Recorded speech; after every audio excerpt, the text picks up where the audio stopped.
The night the drums stopped beating was the night everything began. In a quiet village where stories traveled faster than the wind and secrets slept beneath old trees, a man made a choice that would haunt generations. People would later whisper his name with fear, not because he was born cruel, but because love, pride, and tradition twisted his heart in ways no one saw coming. This is one of those African tales that elders lower their voices to tell, a folklore passed from fire to fire, warning those who listen too closely. His name was Cato, a respected hunter known for his strength and calm spirit. He was not a man of many words, but when he spoke, people listened. He had married Abony, a woman whose laughter could soften even the hardest day. She was gentle, thoughtful, and deeply loved by the children of the village. To many, their union felt like a blessing. They seemed complete, as if fate itself had tied them together. But folk stories often begin with love, only to show how fragile it can be when tested by fear. Abony carried something within her that made people uneasy. She was different, not in a loud way, but in the quiet strength of her eyes.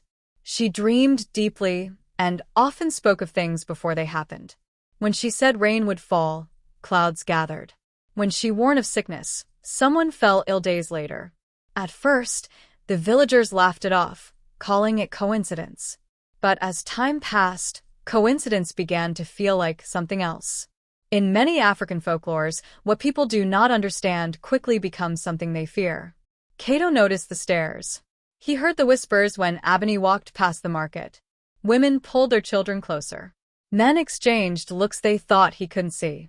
At night, elders spoke of old stories, of women with hidden powers, of curses disguised as love. Cato tried to ignore it.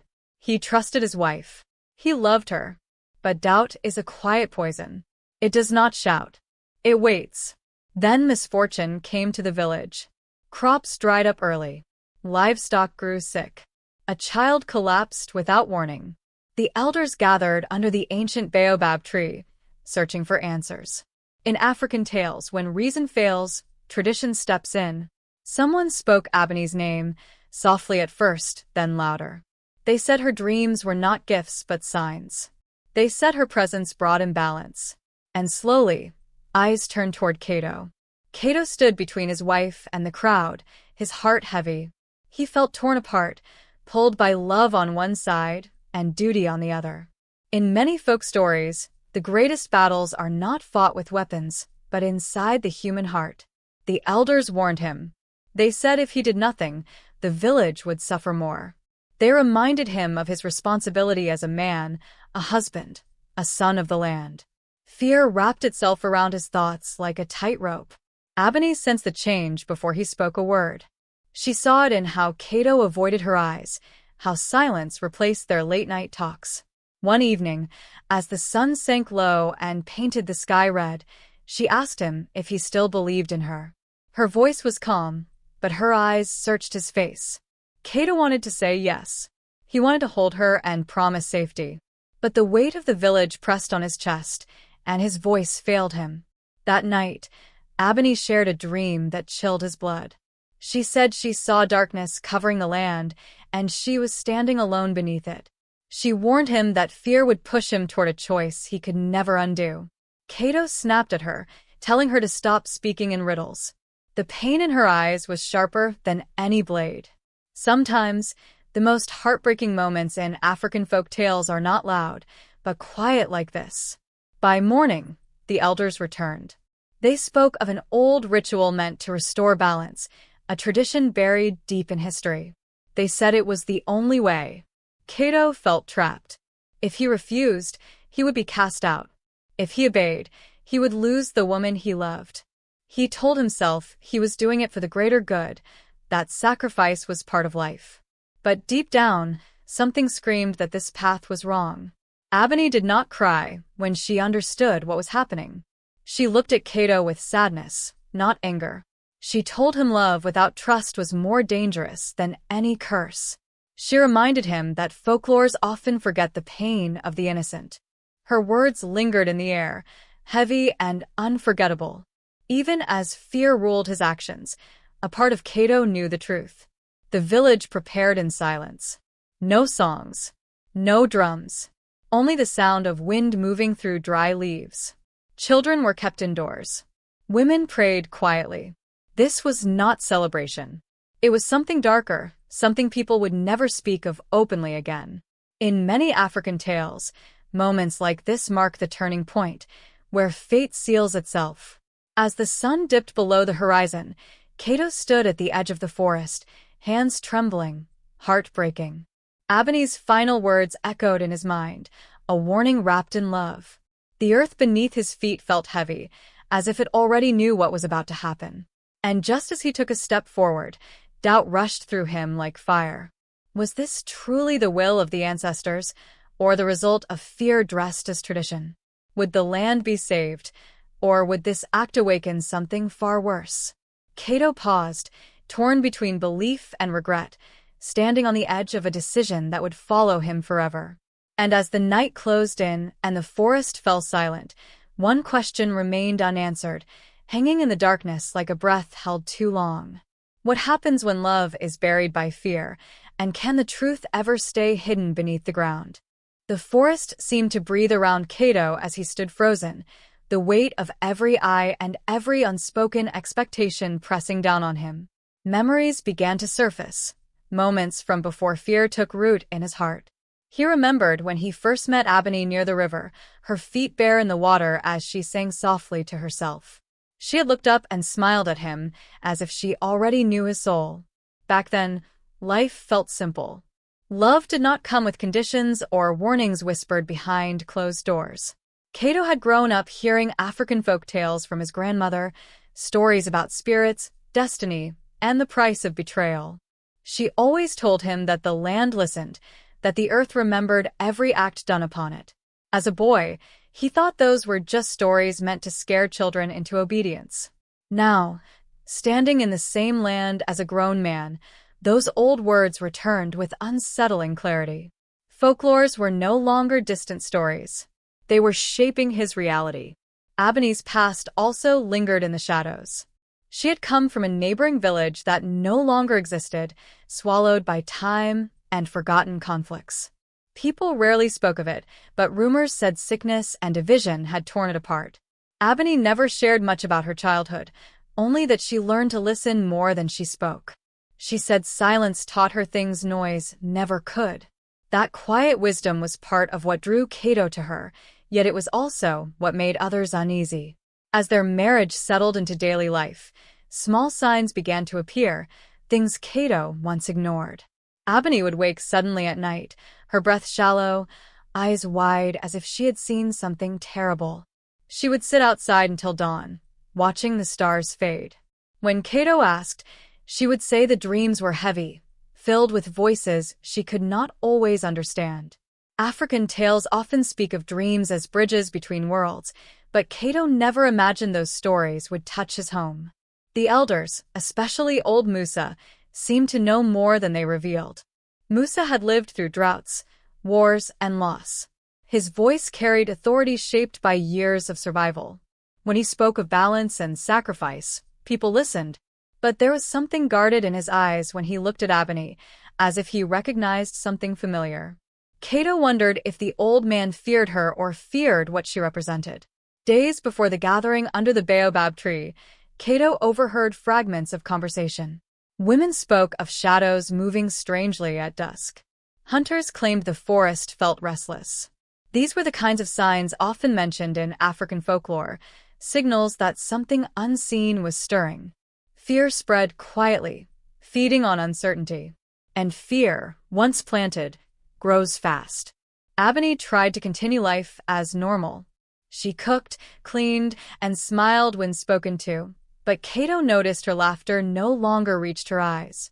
At night, she would place her hand on his chest, as if trying to feel his heartbeat, grounding herself in something solid. She told him she felt the village pulling away like a tide retreating before a storm. Cato wanted to deny it, but even he could feel the distance growing. One afternoon, a young boy went missing near the forest edge. Panic swept through the village. Mothers cried, men searched, and suspicion thickened the air. When the boy was later found unharmed, sleeping beneath a tree, relief turned quickly into unease. The child claimed a woman with gentle eyes had guided him. Some said it was a spirit. Others whispered Abony's name. In folk tales, such moments often mark the start of something irreversible. Cato confronted Abony that night, his voice shaking despite his effort to sound calm. He asked her if she knew anything about the boy. Abony listened quietly, then told him she had seen the child wandering alone in one of her dreams. She said she prayed he would be safe. Her honesty frightened him more than denial would have. He realized then how far apart they had grown, separated by fear neither fully understood. The elders' pressure intensified. They reminded Cato that African traditions existed to protect the many, not the few. They spoke of ancestors watching, of consequences if warnings were ignored. Cato felt trapped between two worlds, the man he was raised to be and the husband he promised to be. Folklores often warn of choices made under pressure, but they rarely show how painful those moments truly are. Abony, sensing what was coming, began to leave small offerings by the old tree near their home. She said it brought her peace. Cato didn't ask who the offerings were for. Part of him feared the answer. Another part feared that asking would make everything real. Silence became his shield, even as it slowly destroyed what they had. As night approached again, the village prepared quietly. Fires burned lower than usual. Conversations were hushed. The air felt heavy, as if holding its breath. Cato avoided Abony's gaze, afraid that if he looked too long, he would lose the strength to follow through with whatever fate demanded of him. In African tales, men often mistake silence for strength, only to regret it later. Abony spent that evening telling stories to the children who gathered near her, tales of hope, kindness, and the power of truth. She spoke as if she were saying goodbye, though no one realized it. Cato watched from a distance, his chest tightening with every word.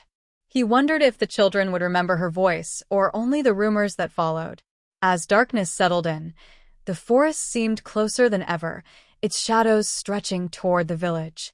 Cato felt the earth beneath his feet again, solid and unyielding. His grandmother's words echoed in his mind, reminding him that the land remembers. Sweat traced down his back, and his hands shook despite the cool night air. The choice loomed closer, heavier, more demanding with each passing moment. Cato stood between tradition and love, between fear and truth, knowing that whatever came next would change everything. The mystery surrounding Abony, the whispers of the village, and the silence of the elders all twisted together into something impossible to escape. And as the moon climbed higher, casting pale light over the waiting forest, Cato realized that some stories do not begin with evil, but with fear left unchecked. What he did next would not only shape his own fate, but awaken consequences far beyond his understanding, leaving the truth buried beneath layers of doubt, waiting to rise when least expected. The night air was thick with tension, carrying whispers of fear that seemed to seep into every corner of the village. Cato could feel it pressing against his skin, heavier than the weight of his own thoughts. Each step he took toward the gathering place felt like a betrayal of something sacred. Yet he couldn't stop. The elders had made it clear. Balance must be restored, or misfortune would follow. But what they didn't understand, what no one understood, was that sometimes the heart's truth could not be measured in tradition or ritual. Abony, meanwhile, sat quietly near the fire, weaving small patterns in the earth with her fingers. She watched the shadows dance and listened to the crackle of the flames. Her mind wandered to the stories her mother used to tell, tales of women who survived impossible odds by trusting their intuition. Abony's intuition told her that something deeper was stirring, something that could not be solved with fear or ritual. Yet, she also knew that confronting it openly might only make things worse. Folklores often speak of hidden power, and she could feel hers stirring quietly, like a river beneath the surface, waiting for the right moment to rise. The village itself seemed divided. Some people whispered that Cato was a victim of circumstance, forced into a decision by the weight of expectation. Others claimed Abony was dangerous, that her unusual insights and quiet knowledge were unnatural, something to be feared. Even children felt it, sensing the tension in the air, asking their mothers why the nights were so silent, why no one laughed around the fires anymore. In African tales, fear is contagious, spreading faster than any illness, turning ordinary lives into tangled webs of suspicion. Cato tried to speak to Musa privately, hoping to understand what he truly believed. The old man's eyes were sharp, filled with both warning and something else Cato couldn't name. "Do you understand what balance means, Cato?" Musa asked. "It is not about what you feel in your heart, but what the land, the ancestors, demand. They watch, even when we do not." Cato nodded, though doubt gnawed at him. Could he really separate the will of the people from the truth he saw in Ebony's eyes? Could love survive where fear had taken root? Meanwhile, Ebony had her own conflicts. She was aware of the villagers' fear, and it hurt more than she could say. She had spent her life helping others, listening to their dreams, tending to the sick, guiding the lost. And yet now, suspicion had wrapped itself around her like a vine, slowly squeezing. She wondered if people feared what they could not control, or if they simply feared her because she reminded them of truths they refused to see. There was a part of her that feared for Cato too. He had been her protector once, her anchor, but now his eyes carried hesitation, a shadow she could not reach. Tensions began to show in small, quiet ways. Cato avoided looking at her directly, offering brief nods instead of words. Villagers glanced at them, as if waiting for a signal, their eyes heavy with judgment. Children no longer played near Ebony's hut, and even the animals seemed restless, avoiding her presence. Each small act, each shift in the wind, seemed to whisper of an impending change, and Ebony could feel it building. One evening, a traveling storyteller arrived in the village. He carried with him tales from distant lands, stories of heroes and villains, of curses and miracles. People gathered around him, seeking distraction from their worries. Yet even his tales reflected the tension that had taken root. One story spoke of a man torn between love and duty, a woman whose wisdom was feared, and a village that demanded sacrifice. The parallels were unmistakable. Cato sat among the listeners, feeling an odd mix of anger and guilt. Was it coincidence, or a warning disguised as entertainment? The storyteller lingered longer than expected, speaking directly to the villagers about the consequences of unchecked fear. He spoke of women wrongly accused, of men who chose duty over love, and of secrets buried so deep they returned with vengeance. Ebony listened too, her fingers tracing invisible patterns in the dirt. She understood more than anyone the truth behind the allegory. The storyteller's words were not just stories, they were a mirror reflecting the path the village was on. Meanwhile, Cato wrestled with his conscience. Every day, he faced new reminders of the choice he was expected to make. Children's laughter, once comforting, now felt like a distant memory.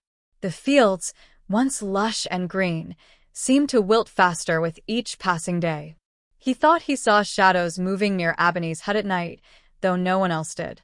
Fear and superstition had wrapped around him so tightly that he could barely tell reality from imagination.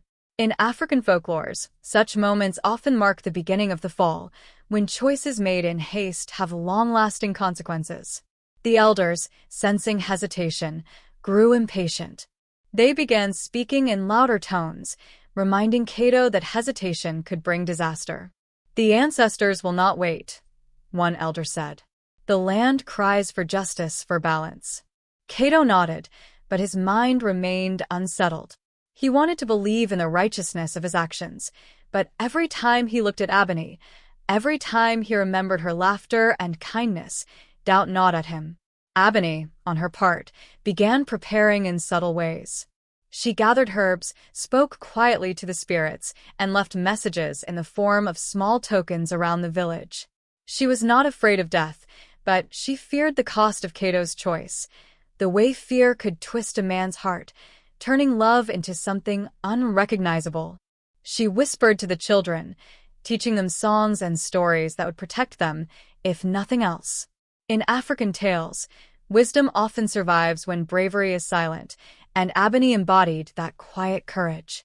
As the night approached again, the village seemed to hold its breath. Even the animals were quiet. Cato could feel the eyes of the elders on him, the judgment in their silence almost more powerful than words. He wondered if he could truly follow through, if he could betray his own heart to satisfy fear. The moon cast pale light over the village, revealing shadows that seemed alive, creeping closer to the people who had once felt safe. From different angles, the conflict grew. The villagers, some loyal to Cato, some fearful of Abony, whispered their suspicions and worries. Children, unaware of the full gravity, played at the edges of the forest, sensing but not understanding the tension. Even the forest itself seemed aware, as if the land remembered the wrongs done in the past and anticipated what was to come. Every moment added weight to the night, and every step toward resolution felt heavier than the last. And so the story stretched on, the main conflict deepening with every glance, every whispered warning, every silent act of defiance or submission. Cato and Abony stood on opposite sides of an invisible line, bound by love, yet divided by fear. The elders pushed forward, the villagers watched, and the forest waited, carrying secrets that might never be revealed.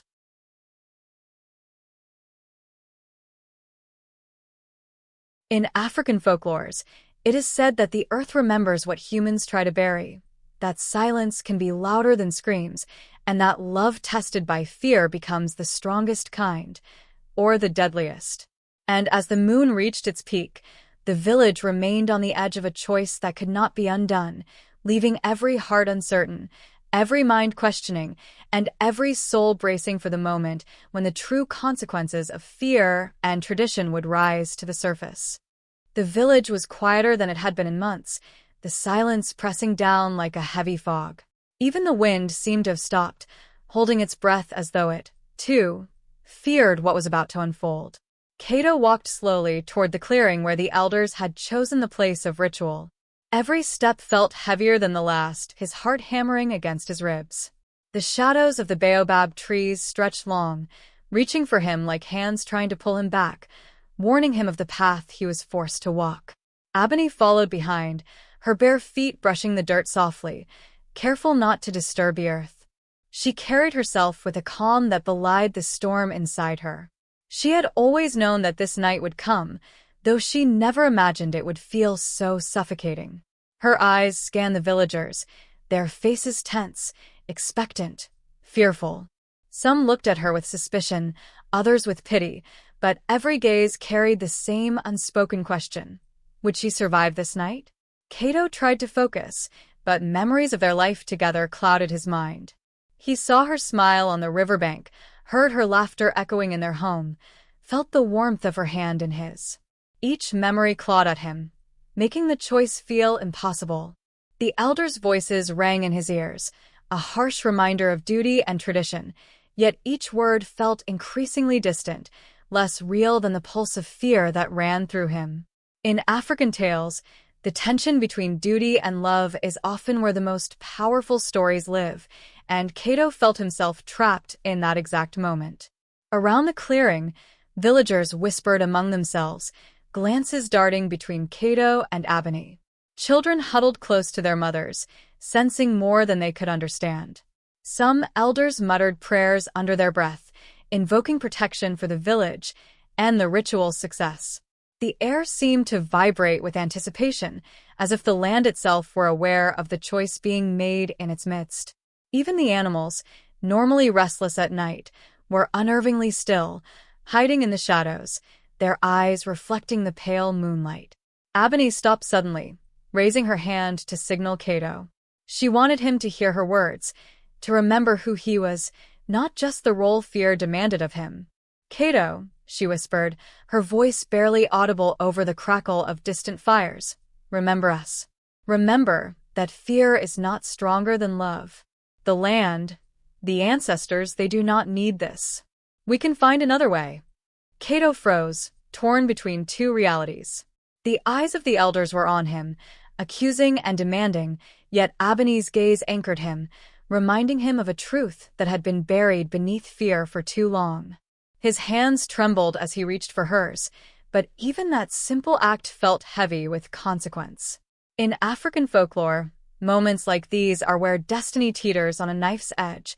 One step forward, and everything changes forever. Suddenly, a child's cry pierced the night, sharp and urgent. All eyes turned toward the sound. A young boy had wandered near the edge of the forest, lost and frightened. Ebony instinctively moved toward him, but the elders stopped her with firm hands. "The ritual must not be interrupted," Musa said, his voice deep and unyielding. Fear and tension rippled through the crowd, the clash between instinct and duty palpable.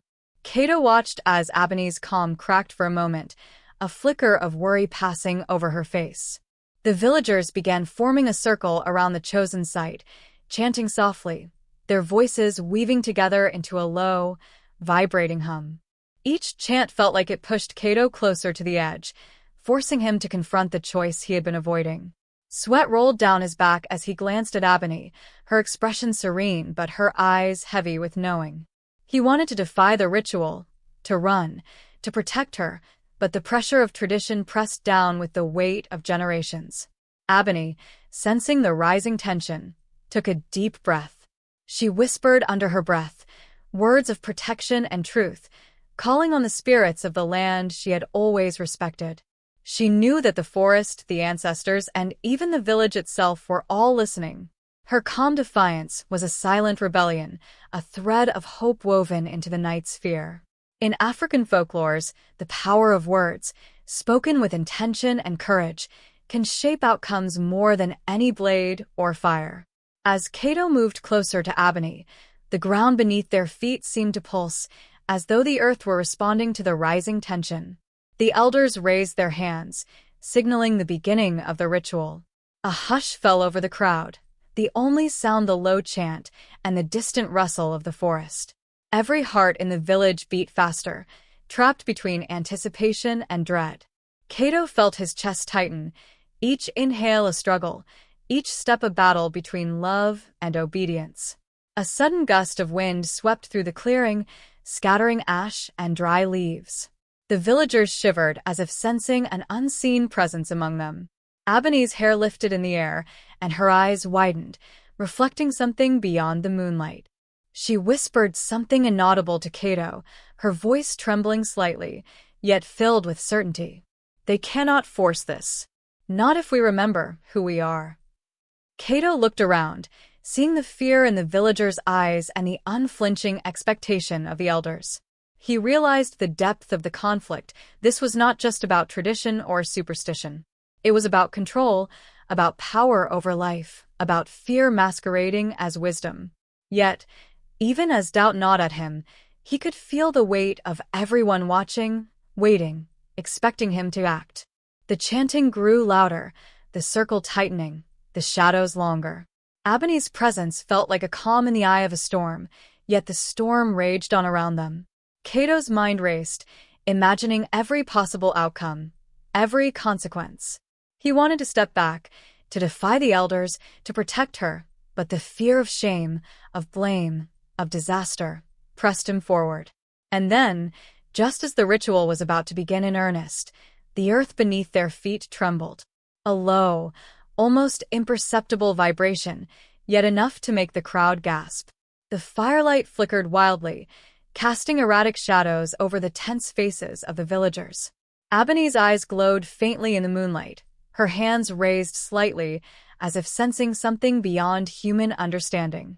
The air became electric, charged with the impossible, the unseen, the dangerous. Cato's heart raced faster than ever. The ritual, the chants, the expectations, all of it collided with the truth he could no longer ignore. Love and fear were on a collision course, and the moment of choice was imminent. Every instinct screamed at him to act, yet the weight of the village pressed him down.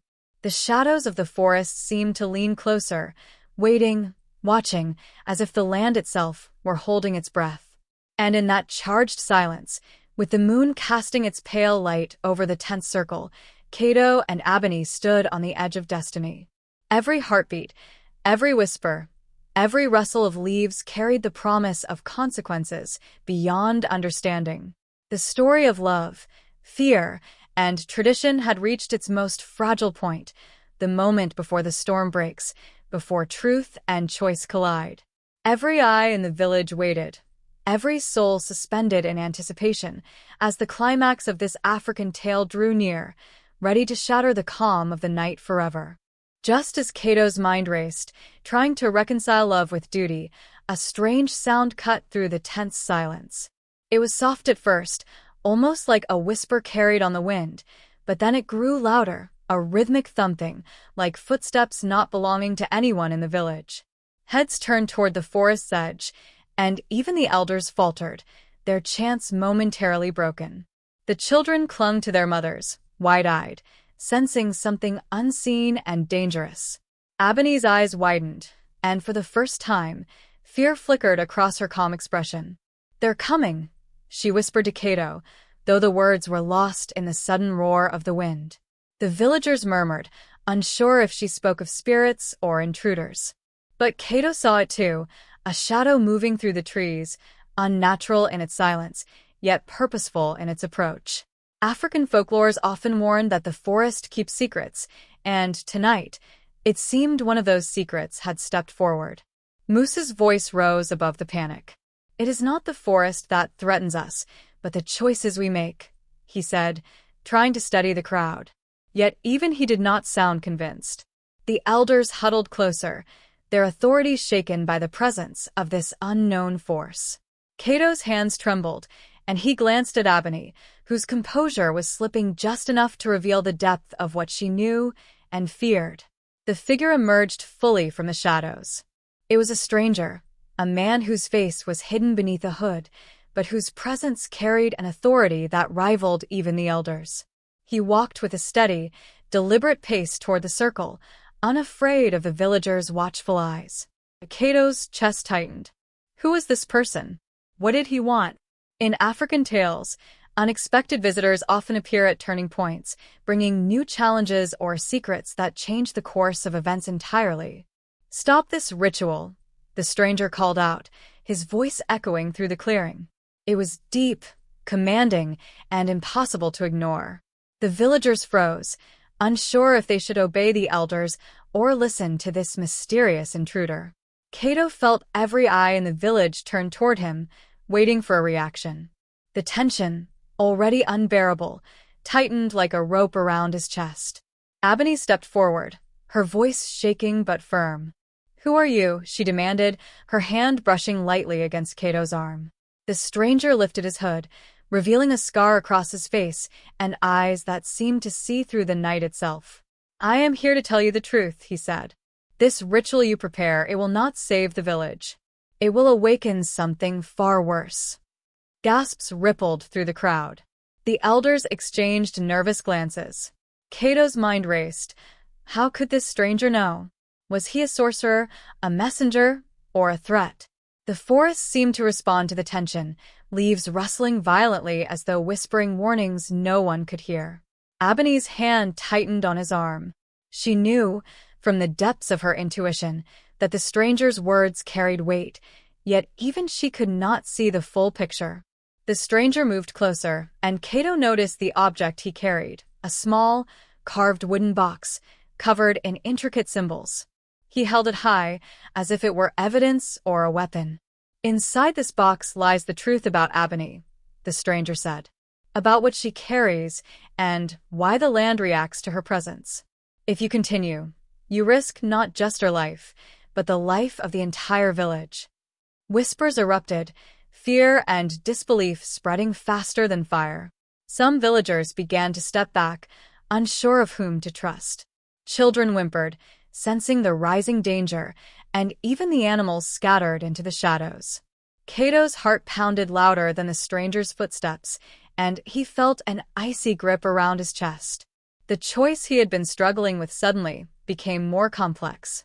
Not only was it a matter of tradition versus love, but now it involved a secret none of them could fully understand. Ebony's eyes met Cato's, filled with a mixture of trust and warning. "We cannot ignore him," she said quietly, her voice carrying the weight of authority that had always been quietly hers. "Whatever is in that box, it could change everything." The elders, however, shook their heads vehemently. "This is not the time for distractions," Musa said, though his voice carried an edge of doubt now. "The ancestors demand balance." The stranger opened the box slowly, revealing its contents to the moonlight.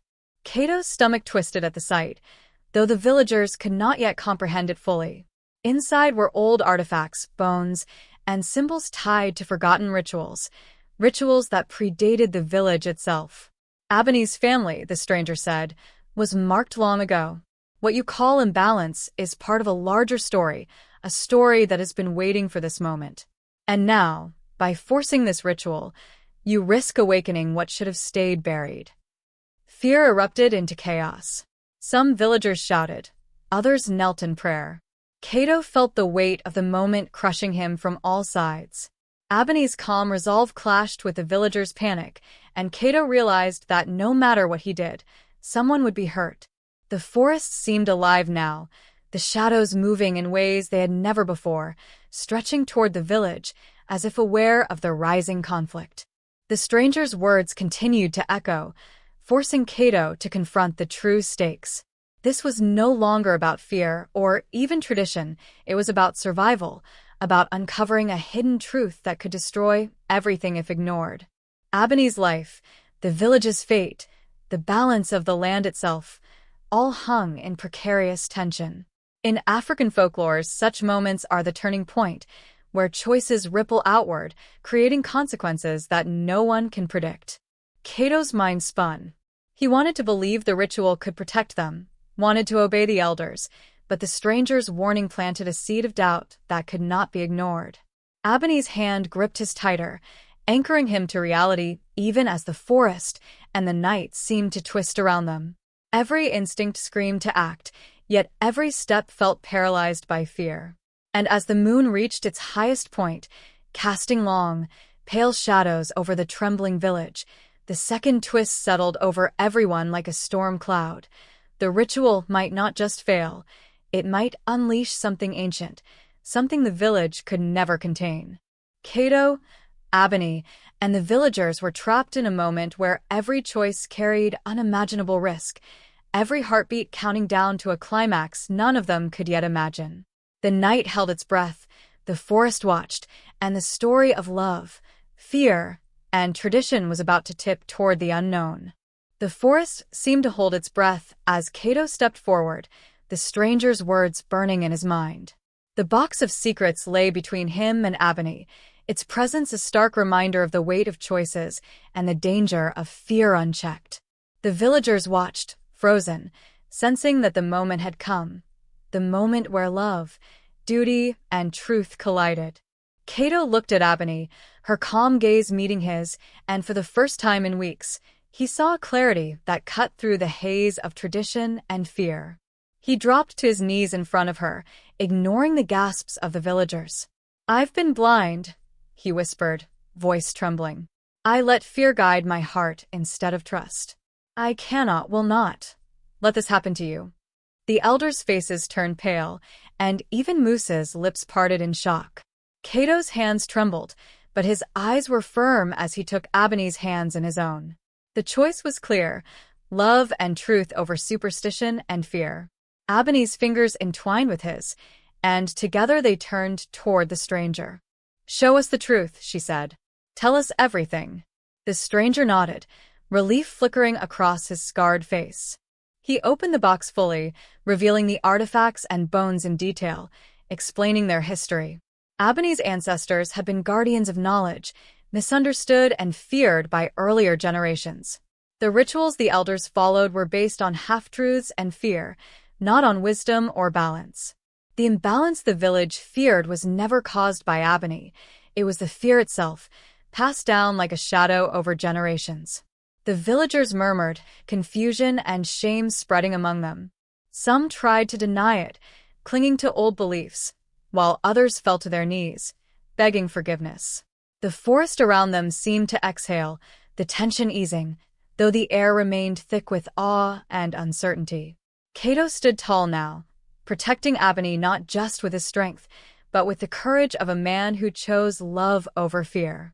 Then, as if the night itself wanted to remind them that consequences always linger, a rumble shook the ground. The forest rustled violently, leaves falling in spirals, as if warning them that some truths cannot be ignored. The stranger's eyes widened. "The Guardians have heard us," he said. "They respect the courage you've shown, but you cannot forget the balance must be honored in a new way. Fear cannot guide you again." Abony stepped forward, holding the artifacts carefully. She spoke to the village, her voice carrying authority and warmth. "We must honor our past, yes, but not by harming each other or surrendering to fear. True balance comes from understanding, from protecting the innocent, from speaking the truth even when it terrifies us." The villagers listened, slowly nodding, the tension in their faces softening into understanding. Cato felt a weight lift from his chest, though the forest around them remained quiet, as if still observing, still cautious.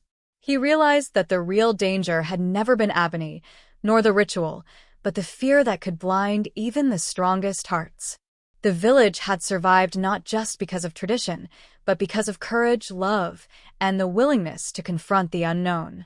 Just as relief began to settle over the clearing, the stranger stepped back, his expression unreadable. "There is one more thing," he said, voice low and urgent. "Abony's gift, her intuition, is powerful, but it has a cost. Whoever holds such knowledge becomes a bridge between worlds. The forest has chosen her as a guardian. The choice she makes tonight will echo for generations." Cato's heart thumped.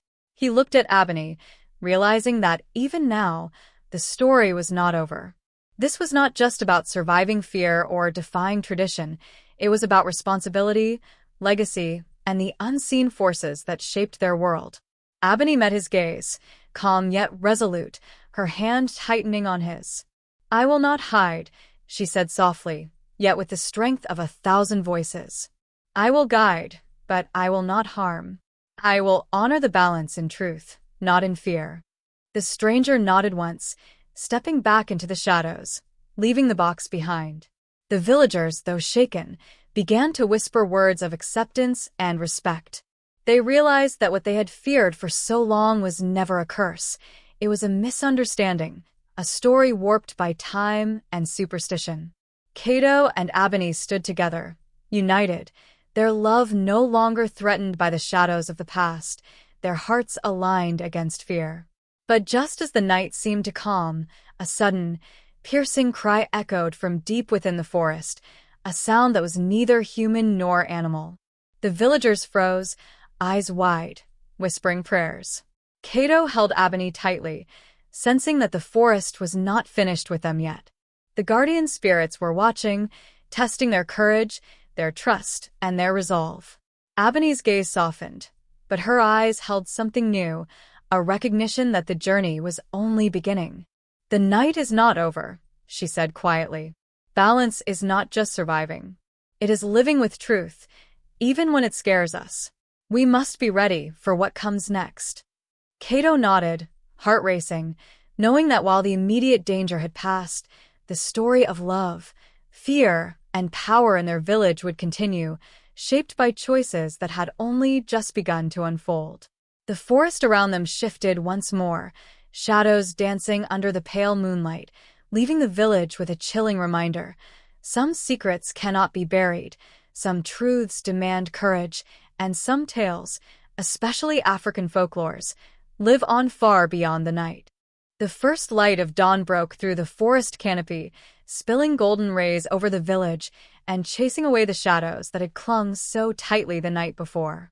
Cato and Abony stood together near the clearing, their hands still intertwined, their hearts still beating fast from the tension and fear that had dominated the previous hours. The villagers emerged slowly from their homes, their faces reflecting exhaustion, relief, and a cautious hope. Silence lingered as everyone absorbed what had happened, the confrontation, the revelations, and the intervention of the mysterious stranger. Cato looked around at the village he had known all his life, now forever changed.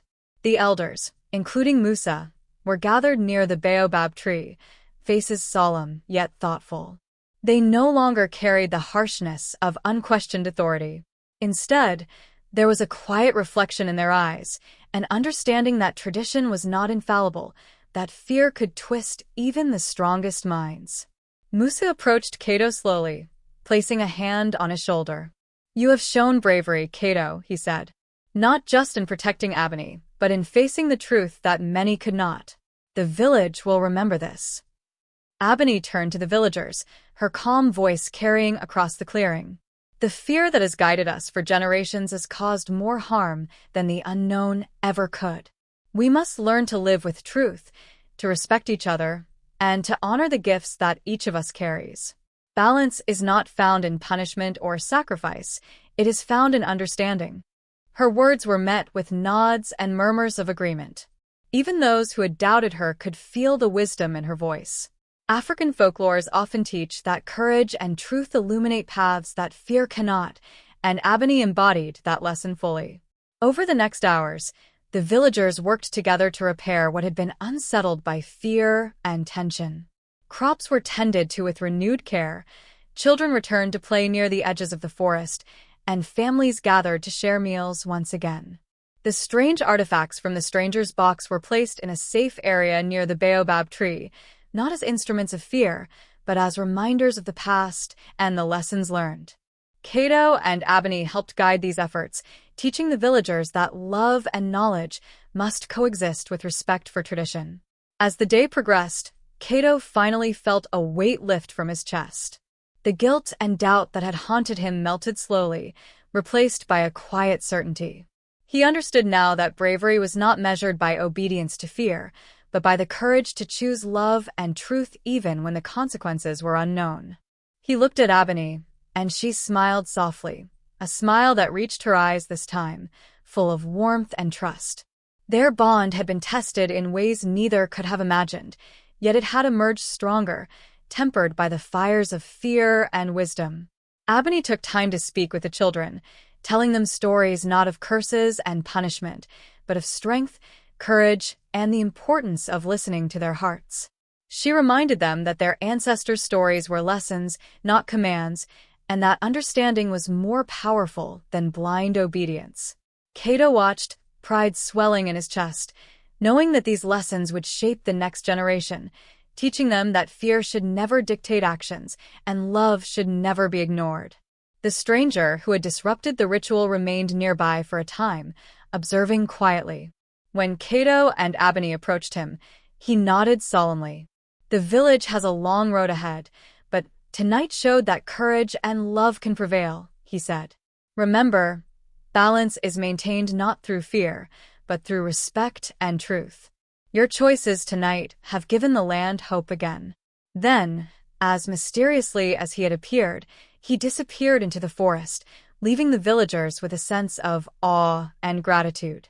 As evening fell, Cato and Abney walked together along the path that led to the river where they had first met. The air was cool, the sounds of the forest returning to their natural rhythm. They paused on the riverbank, watching the water ripple in the fading light. Cato took Abney's hand, squeezing it gently. "We survived fear," he said softly. "We survived tradition twisted by doubt. But more importantly, we survived ourselves." Abney leaned her head on his shoulder. "Yes," she said, "and we will keep surviving. Not by hiding, not by obeying blindly, but by facing what comes with courage and love. That is the true lesson of our story."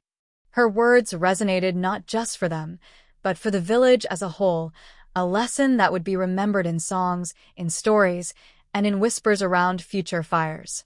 African folklores are meant to endure, and now theirs would be added to the legacy. In the days that followed, the village slowly returned to a new rhythm. Children played freely, adults worked together, and the elders began to teach lessons not of fear, but of understanding. Cato and Abney became symbols of courage and wisdom, living proof that love could triumph even in the face of ancient traditions and generations of fear. They worked together to guide the village, always mindful of the balance between the old ways and the lessons they had learned. At night, When the fires were lit and the village gathered for stories, Cato and Abony would recount the events not as a tale of terror, but as a lesson in trust, courage, and the importance of questioning what is accepted blindly. They spoke of fear, of choice, and of the power that truth holds, inspiring generations to come. The shadow of the forest remained a reminder that the land watches, that the past cannot be ignored, but that the future is shaped by the bravery and love of those who choose to face it. And though the immediate danger had passed, the village knew that life would always carry challenges, uncertainties, and moments that test courage. But Cato and Abony's story showed that even in the darkest times, hope can shine through, that fear can be confronted, and that love, when strong and true, can guide hearts and communities toward a better future. The river flowed steadily, reflecting the first stars of night, and Cato and Abony stood together on its banks, their hearts aligned. The village behind them was no longer the same, yet it was stronger for the trials it had faced. And as the night deepened, carrying whispers of old legends and new beginnings, they knew this was only the start of a journey that would honor truth, courage, and love for generations. In the end, the story of Cato and Abony became more than just a tale of fear and ritual. It became a story of choice, of confronting the unknown, and of embracing the power of love over fear. The villagers learned that balance is not achieved through obedience alone, but through understanding, compassion, and courage. And so, the African tale that began with darkness and doubt closed with hope and wisdom, leaving a legacy that would echo through the forests, rivers, and hearts of the people forever. The night settled quietly over the village, peaceful and still, yet alive with the lessons learned. The land seemed to sigh, the trees swaying gently in the breeze, as if approving the choices made. Cato and Abony walked back home, hand in hand, ready to face whatever came next, not with fear, but with love, courage, and a deep understanding that some stories are never truly over. They live on in the hearts of those who carry their lessons forward.